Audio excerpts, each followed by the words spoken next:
الحمد للہ وکفیٰ وسلام علی عبادہ الذین اصطفیٰ اما بعد فاعوذ باللہ من الشیطان الرجیم بسم اللہ الرحمن الرحیم ان اللہ لا یغیر ما بقوم حتی یغیر ما بانفسہم صدق اللہ مولانا العظیم وصدق رسولہ النبی الکریم ونحن على ذلك لمن الشاهدين والشاكرين والحمد لله رب العالمين إن الله وملائكته يصلون على النبي يا أيها الذين آمنوا صلوا عليه وسلموا تسليما اللهم صل على سيدنا مولانا محمد معدن الجود والكرم منبع علم والرحم والحکم دائما صلی وسلم صلاۃ وسلام علیک یا رسول اللہ وعلی آلک واصحابک وازواجک وذریاتک اجمعین۔ سامعین اکرام، ابھی چند روز قبل 15 اگست کی تاریخ گزری۔ یہ تاریخ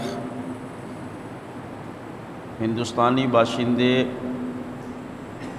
جشن آزادی کے طور پر مناتے ہیں۔ اس تاریخ کو ہمارا ملک انگریزوں کے جبر و استبداد سے بھرے ہوئے اقتدار سے آزاد ہوا، اس لیے اہل ہند اسے خوشی اور مسرت کے طور پر بطور یادگار مناتے ہیں۔ بحیثیت ہندوستانی ہونے کے ہم نے بھی اپنے طور پر اس جشن مسرت کے اہتمام میں اپنی سی کوشش کی اور ملک کی آزادی کا جشن منایا اور اس کا اہتمام کیا۔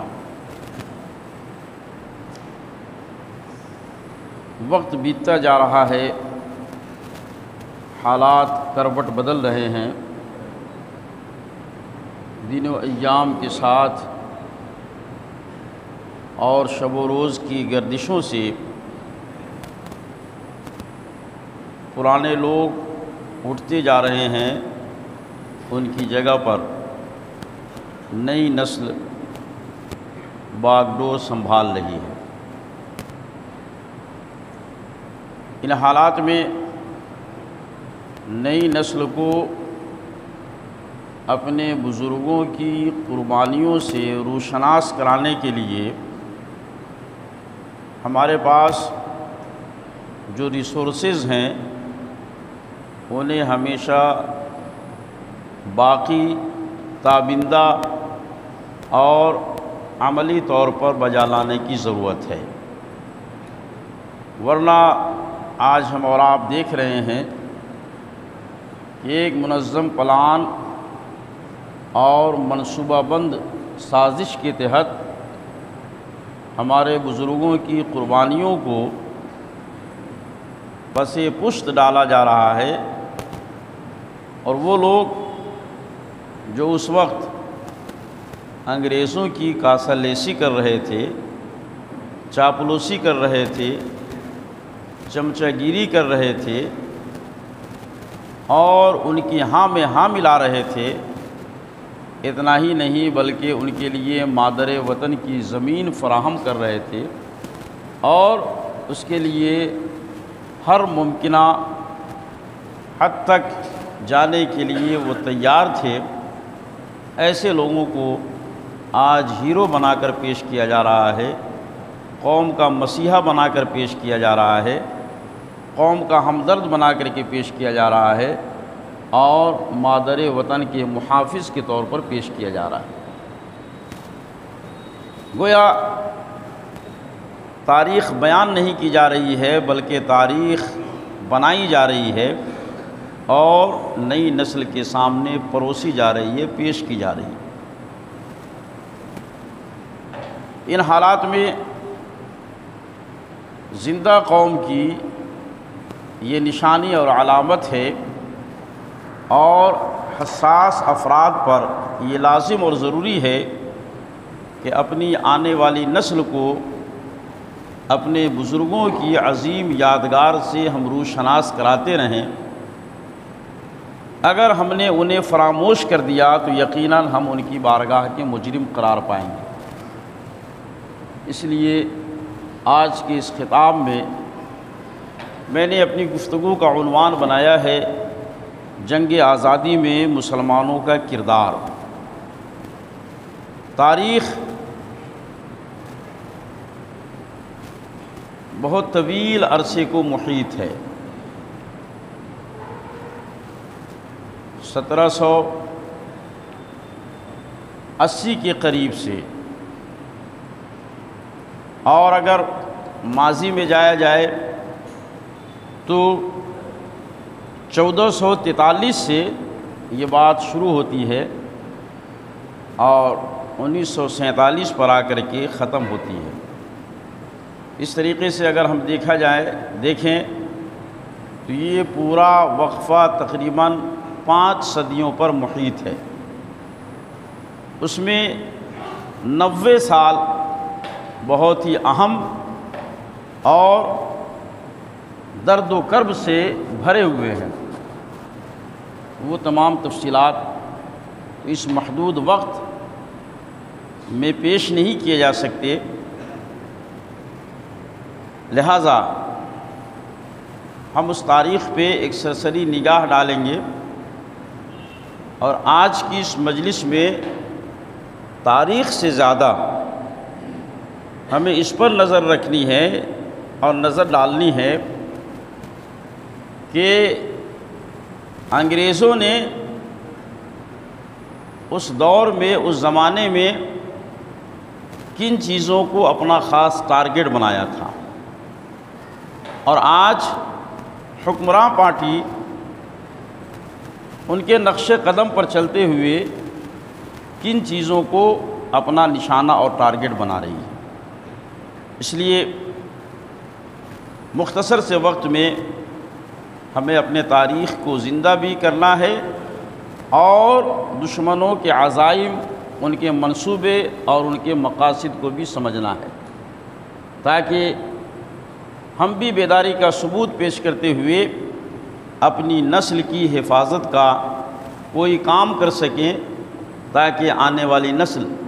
ہمیں بھی زندہ اور وفادار لوگوں کی فہرست میں رکھ سکے۔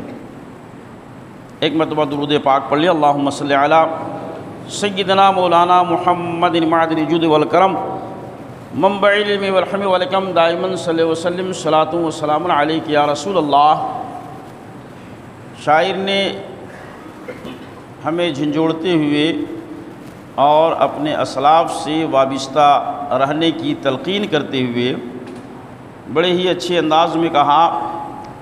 تازہ خواہی داشتن گرداغ ہائے سینہ را، تازہ خواہی داشتن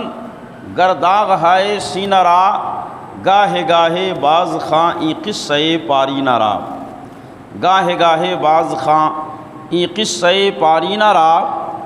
اور زندہ قوم از ارتباط جان و تن، زندہ قوم از ارتباط جان و تن، زندہ قوم از حفظ ناموس کہن، اور چمکتا ہے شہیدوں کا لہو عظمت کے پردے سے، چمکتا ہے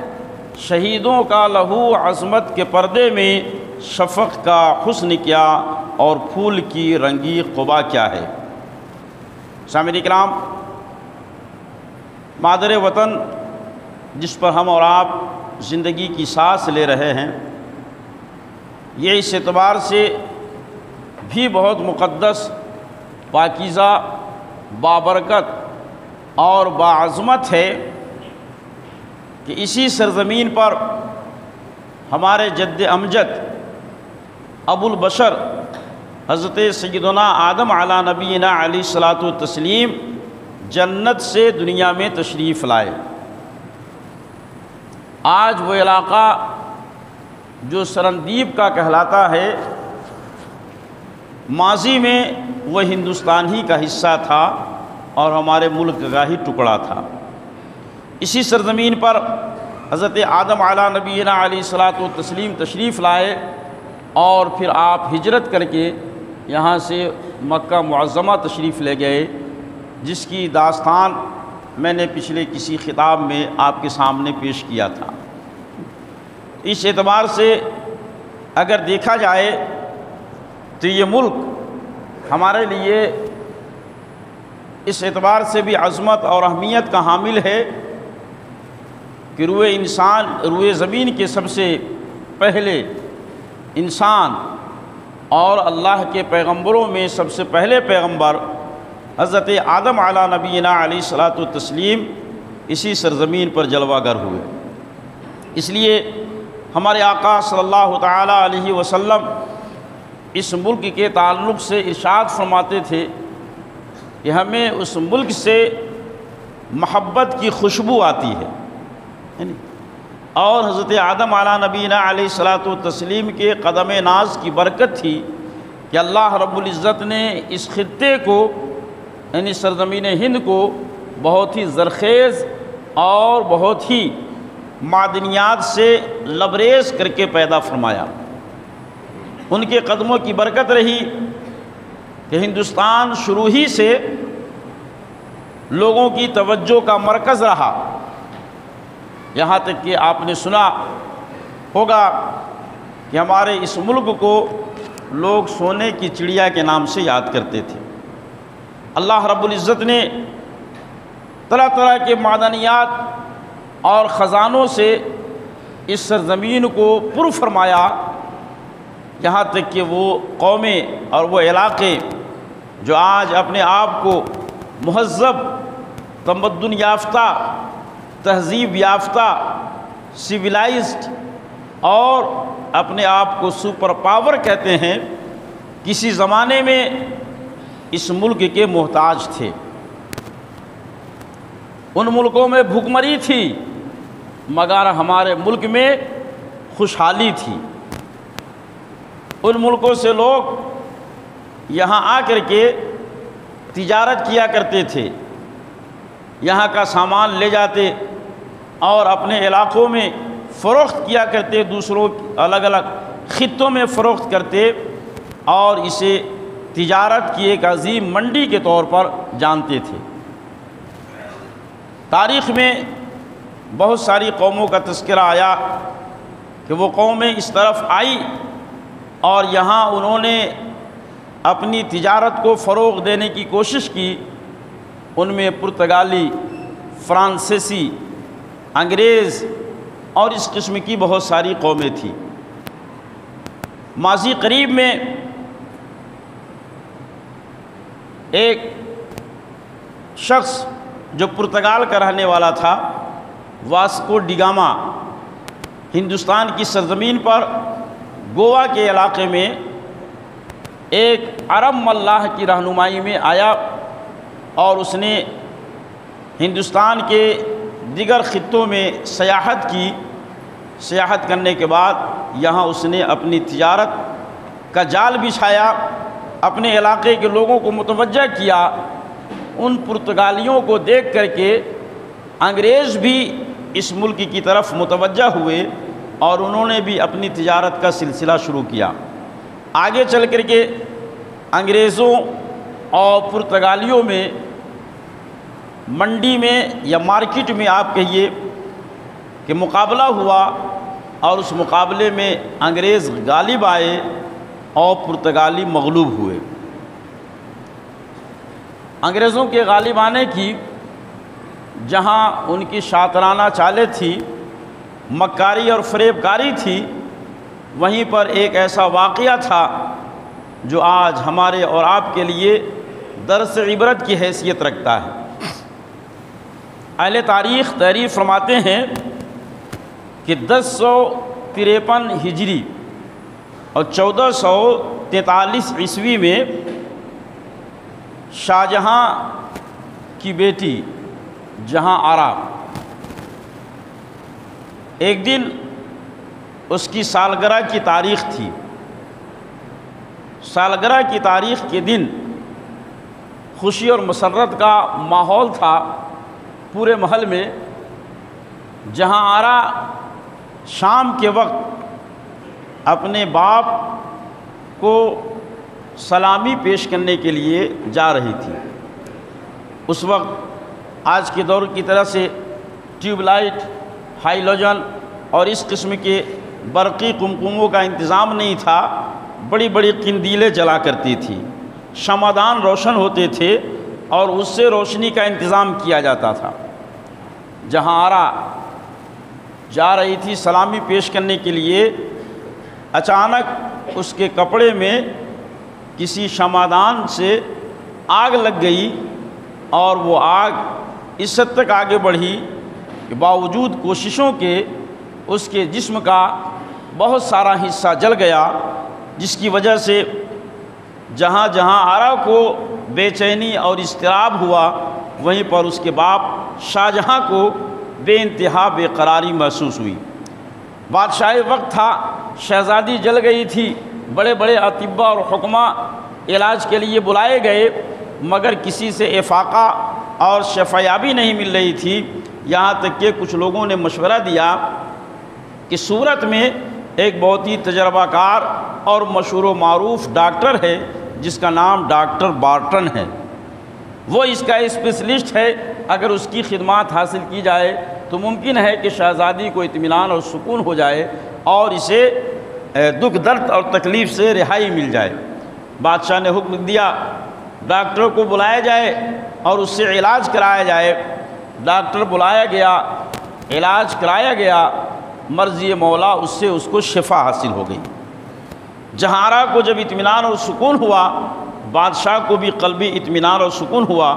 اور پھر اس کے بعد ایک دن مجمع عام سجایا گیا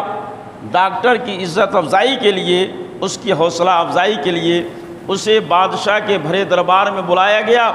اور جہاں اس کی دیگر طرح سے عزت افزائی کی گئی، وہیں پر شاہجہاں بادشاہ نے اس ڈاکٹر سے کہا، ڈاکٹر صاحب میں آپ کی خدمت سے بہت مسرور ہوں، مجھے بڑی خوشی ہوئی، آپ نے میری لخت جگر، میری نور نظر کو مصیبتوں سے بچا لیا، اسے ہلاک ہونے سے آپ نے محفوظ کر لیا۔ آپ بتائیے، میں آپ کو انعام دینا چاہتا ہوں، لیکن وہ انعام میں اپنی طرف سے نہیں دینا چاہتا، بلکہ آپ کو منہ مانگا انعام دینا چاہتا ہوں۔ آپ بتائیے کون سا انعام چاہتے ہیں؟ حضرات گرامی، یہاں پر اس ڈاکٹر بارٹن نے جو انعام مانگا وہ آج تک تاریخ میں محفوظ ہے، اور حساس دلوں کے حساس افراد کے دلوں کو جھنجھوڑ دینے والا اور آنکھیں کھول دینے والا جواب ہے۔ اگر عام انسان ہوتا تو وہ کہتا ہے کہ بادشاہ سلامت، مجھے فلاں علاقے کی جاگیر دے دیجئے، فلاں خطہ میرے نام کر دیجئے، مجھے یہ دے دیجئے وہ دے دیجئے۔ اپنی ذات کے لیے وہ کوئی نہ کوئی انعام طلب کرتا، بھلے ہی وہ کروڑوں میں ہوتا یا اربوں میں ہوتا، لیکن اس غیور سمجھدار باشعور بادشاہ نے اپنے لیے ایک پیسہ بھی طلب نہیں کیا۔ اس نے کہا کہ بادشاہ سلامت، اگر میری خدمات سے متاثر ہیں اور انہیں لگ رہا ہے کہ میں کسی انعام کے لائق ہوں، تو مجھے کوئی انعام نہ دے کر کے میری کمپنی کو اور میری قوم کو انعام دے دے، اور وہ انعام یہ ہے کہ میری کمپنی کو یا میری قوم کو ہندوستان میں بغیر ٹیکس ادا کیے ہوئے تجارت کرنے کی اجازت دی جائے، بغیر ٹیکس دیے ہوئے۔ اور ایک اور مطالبہ اس کے ساتھ یہ ہے کہ ہمیں یہاں پر تجارتی مال رکھنے کے لیے عمارت تعمیر کرنے کی اجازت دے دی جائے۔ بادشاہ اس کے انجام کو نہ سمجھ سکا، یا ایک مسلمان ہونے کے ناطے اس نے اپنا وعدہ پورا کرنے کی کوشش کی، اس نے ڈاکٹر بارٹن کی یہ باتیں منظور کر لی اور انگریزوں کو خصوصی رعایات دے دی گئی، ان کے ٹیکس معاف کر دیے گئے، جگہ جگہ ان کو بلڈنگیں، عمارتیں بنانے کی اجازت دی گئی، اور اس طریقے سے انگریزوں کو بادشاہ کا قرب حاصل ہوا اور پرتگالی لوگ ان سے مات کھا کر کے اسی زمانے میں بوریا بستر سمیٹ کر کے اپنے ملکوں کو واپس چلے گئے۔ تو اس طریقے سے انگریزوں کو اقتدار، انگریزوں کو بڑھنے کا موقع ملا، اور ان کی حریف جتنی قومیں مارکیٹ میں موجود تھی وہ تمام کی تمام واپس چلی گئی۔ اب تاریخ بتاتی ہے کہ انگریز چونکہ وہ آئے تھے بظاہر ایک تاجر بن کر کے، مگر ان کا مقصد صرف تجارتی تک محدود نہیں تھا، بلکہ وہ تجارت سے آگے بڑھ کر کے سیاست کرنا چاہتے تھے اور اس ملک پر حکمرانی کرنا چاہتے تھے۔ لہٰذا انہوں نے اپنے پر پھیلانے شروع کیے، اور عمارت بنانے کے نام پر انہوں نے بلڈنگیں بنانا شروع کی۔ انہوں نے اس وقت جس علاقے کو اپنے لیے منتخب کیا وہ اس وقت کا بڑا ہی زرخیز علاقہ تھا، جسے آج ہم صوبہ بنگال کے نام سے جانتے ہیں۔ بنگال کے علاقوں میں انہوں نے اپنی بڑی بڑی عمارتیں تیار کی اور اسے تجارت کی پناہ گاہ کا نام دیا، تجارت کی منڈیوں کا نام دیا۔ آگے چل کر کے انہوں نے اس سے جو کام لیے، تاریخ میں یہ محفوظ ہے کہ ان تجارت کی منڈیوں کو آگے چل کر کے انہوں نے فوجی کیمپ میں تبدیل کر دیا۔ اس طریقے سے کلکتہ میں انہوں نے اپنے پیر جمائے، اپنی عمارتیں قائم کی، اور پھر اس کے بعد آگے بڑھنا شروع کیا۔ تاریخ بتاتی ہے کہ اس وقت جنوبی ہند میں راجہ زمورن کی حکومت تھی، اور شمالی ہند میں سکندر لودھی کی حکومت تھی۔ یہ دونوں بادشاہ دونوں طرف حکومت کر رہے تھے، اور ہندوستان آگے بڑھ رہا تھا، مگر انگریز ان بادشاہوں کے اقتدار کو ختم کرنے کے لیے اپنی سی پوری کوشش کر رہے تھے۔ ان کوششوں میں اور اس کے نتیجے میں تاریخ بتاتی ہے کہ ان لوگوں نے اپنی سیاست کے میدان میں اپنا قدم بڑھاتے ہوئے یہاں تک کام کرنا شروع کیا کہ ہندوستانی باشندوں کو خریدنا شروع کیا۔ جو نواب تھے، جو اعلیٰ عہدے پر فائز تھے، انہیں خریدنا شروع کیا، اور خرید کر کے وقت کے بادشاہوں اور وقت کے اعلیٰ کمان کے خلاف کرنا شروع کیا۔ تاریخ بتاتی ہے کہ کلکتہ کی سرزمین پر یا بنگال کی سرزمین پر اس وقت علی وردی خان کی حکومت تھی، اور پھر ان کے انتقال کے بعد نواب سراج الدولہ کی حکومت آئی۔ انہوں نے انگریزوں سے مقابلہ کرنے کی کوشش کی، تو انگریزوں نے ان کے ہمنوا اور ان کے بہت ہی قریبی میر جعفر کو خرید لیا، اور میر جعفر کو خرید کر کے نواب سراج الدولہ کو شکست کا منہ دیکھنا پڑا۔ اس طریقے سے جنوبی ہند میں حیدر علی اور ٹیپو سلطان انگریزوں کے مزاحم تھے، انگریزوں کے اقتدار کو وہ دور رکھنا چاہتے تھے۔ ان لوگوں سے مقابلہ کرنے کے لیے انگریزوں نے جب اپنے اندر ہمت نہ پائی تو ان کے معتمد لوگوں کو خریدنا شروع کیا، اور میر صادق وغیرہ جیسے افراد کے ذریعے سے انہوں نے وہاں اقتدار پر قبضہ کیا، اور ٹیپو سلطان کو جام شہادت نوش کرنی پڑی۔ اور پھر اس کے بعد اس طریقے سے پورے ہندوستان پر آہستہ آہستہ ان لوگوں نے اقتدار جمانا چاہا، یہاں تک کہ جنوبی ہند سے لے کر کے کلکتہ اور ادھر سے بڑھتے ہوئے دلی کی طرف یہ لوگ قدم بڑھاتے ہوئے آگے پہنچے۔ مگر وہاں پہنچتے پہنچتے انہیں ایک زمانہ لگا، وقت لگا، اور حالات یہ پیدا ہوئے کہ اب صرف حکومت اور انگریزوں کے تک ہی اس اقتدار اور اس لڑائی کا معاملہ محدود نہ رہا، بلکہ انگریزوں نے اس دور میں ہندوستانی باشندوں کے ایمان اور عقیدے پر حملہ کرنا شروع کر دیا۔ جب عام پبلک پر حملہ شروع ہوا اور عام لوگوں کو ملوث کیا جانے لگا، تب ہندوستان کے باشندوں کی آنکھ کھلی، اور پھر اس کے بعد ملک میں عام بغاوت شروع ہوئی، ایک اضطراب اور بے چینی کی کیفیت پیدا ہونا شروع ہوئی۔ اسباب بغاوت کا تذکرہ کرتے ہوئے مجاہد آزادی حضرت علامہ فضل حق خیرآبادی علیہ رحمت و رضوان ارشاد فرماتے ہیں کہ انگریزوں نے ہندوستان میں اپنا قدم جمانے کے بعد جو ہندوستانی باشندوں پر ظلم و زیادتی انہوں نے کی، اس کی وجہ اور اسے ہم 3 حصوں میں تقسیم کر سکتے ہیں۔ پہلی بات خاص طور سے یہ تھی کہ انگریزوں نے اپنے بچوں کو دین کی تعلیم سے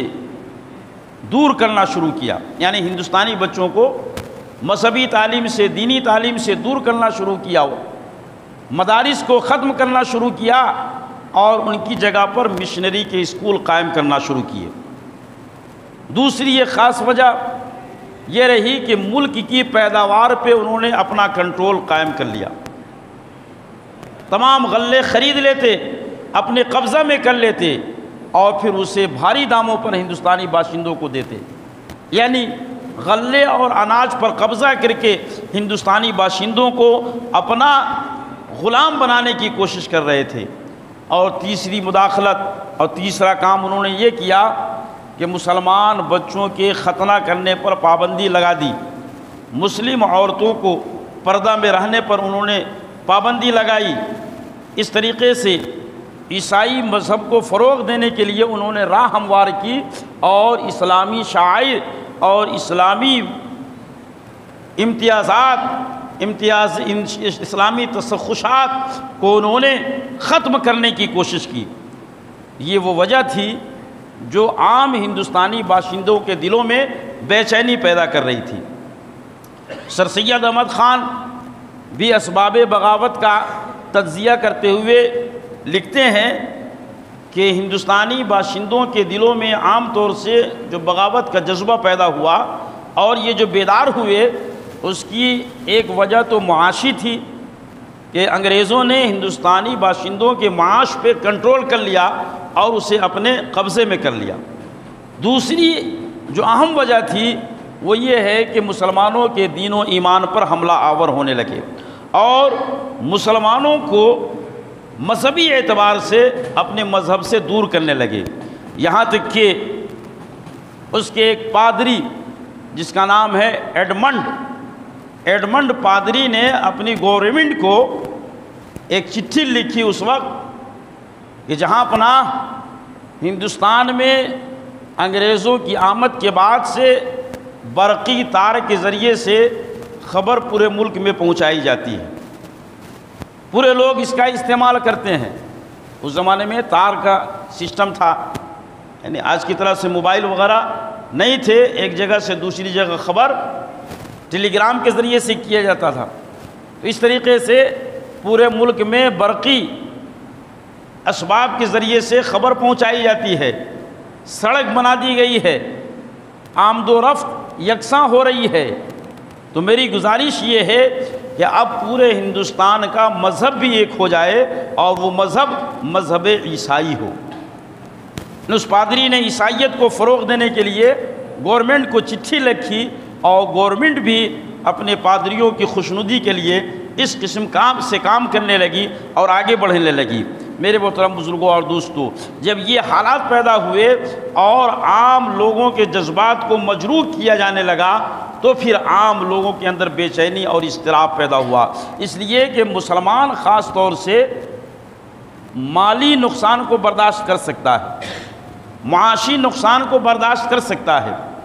اس کی زمین و جائیداد پہ کوئی قبضہ کر لے برداشت کر سکتا ہے، لیکن مسلمان کسی بھی دور اور کسی زمانے میں اپنے دین و ایمان پر کوئی حملہ کرے یہ اسے برداشت نہیں کر سکتا۔ اس لیے مسلمانوں نے جب یہ محسوس کر لیا کہ یہ انگریز یہاں صرف تجارتی کے لیے نہیں بلکہ سیاست میں دخیل ہو کر ہمارے دین و ایمان پر حملہ کر رہے ہیں، ہمارے بچوں کو مدارس سے دور کر رہے ہیں، اپنی تہذیب، اپنے کلچر کو ہمارے اوپر تھوپ رہے ہیں اور پھر اس کے بعد ہمارے اوپر غاصبانہ قبضہ کر رہے ہیں، تو دلی کی جامع مسجد میں حضرت علامہ فضل حق خیرآبادی علیہ رحمت و رضوان نے جمعہ کے وقت تقریر کی، اور پھر تقریر کرنے کے بعد انگریزوں کے خلاف جہاد کرنے کا فتویٰ جاری فرمایا، جس پر بہت سارے علماء کرام کے